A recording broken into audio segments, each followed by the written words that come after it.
When I came to, I realized a monster was attacking me. I grabbed my shotgun and drove it back, then scrambled up a tree as fast as I could. But the thing shot after me almost instantly. I had no choice but to leap to another tree, and because my hand slipped, I missed the branch and fell hard. That's how the monster ended up dragging me into a terrifying house. And the owner of that house was Vecna, the ruler of the Upside Down. His tentacles wrapped around me and started forcing something into my body, and suddenly I couldn't breathe.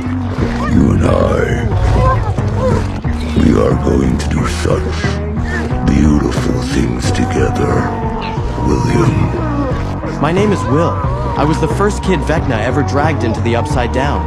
And ever since the day I was rescued, I've never felt quite the same. I can sense danger before it happens, like something inside me is always on alert. And this time, as we were planning our search for the vanished Vecna, I felt that presence again. My breathing spiked, and it felt like the sky was spinning. My friends told me it might be a sign that Vecna was finally resurfacing, but I knew deep down it wasn't the same as before. Sure enough, that night, just as we were about to sneak into the Upside Down, a violent surge of consciousness crashed into my mind. Suddenly, I wasn't seeing through my own eyes anymore. I was seeing through the monsters. Another creature in the Upside Down was tearing through the soldiers who were infiltrating the area, and in that moment I realized the monster and I were somehow sharing the same mind.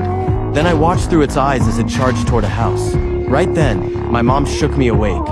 I told everyone the monster was heading for Mike's place, but by the time they got there, Mike's parents had already been attacked and knocked unconscious, and Mike's little sister was nowhere to be found.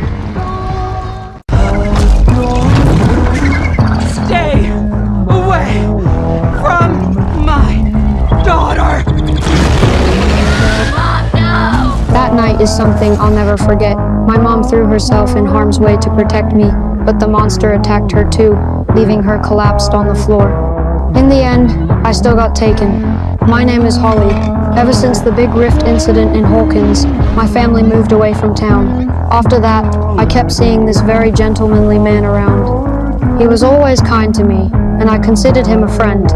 One day, I was chatting with him like I always did, but my teacher suddenly caught me talking. The problem was, she couldn't see him. She thought I was having some kind of mental breakdown and told my parents. They ended up fighting over it, and it broke my heart. I felt like no one understood me. Right then, the lights in my room started flickering. I froze, not sure what was happening. Suddenly, cracks split across the ceiling, and a terrifying creature burst through from another world. I screamed at the top of my lungs and tried to bolt out of the room, but the thing was way too strong. It pinned me down and tried to drag me into its world. I clung to the bars on my bed with everything I had, managed to wrench myself free, and ran for my life. I ran straight to my mom, begging for help. At first, she didn't believe a word I said, but the moment she saw the blood on me, she knew something was terribly wrong. The next second, the monster smashed through the door. My mom and I hid in the bathtub, and for a moment, it didn't find us. My dad rushed in after hearing the commotion, and the monster turned its attention to him. We used that split second to escape, but the creature caught up again. With nowhere left to run, my mom fought it off to protect me. All I could do was watch her get struck down as I was dragged away in terror. When I came to, I found myself in that gentleman's house.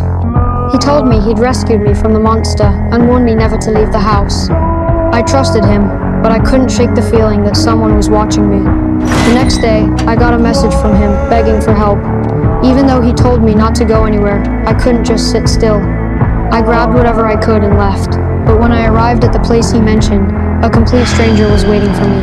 I ran as fast as I could, but she still caught up. What shocked me most was that the stranger was Max. I had no idea why she was there, but she dragged me back to where she lived and told me the truth. The man who saved me was actually the real killer. And this place wasn't the real world at all, it was the world inside his memories. That was the moment I realized I had already fallen into his trap.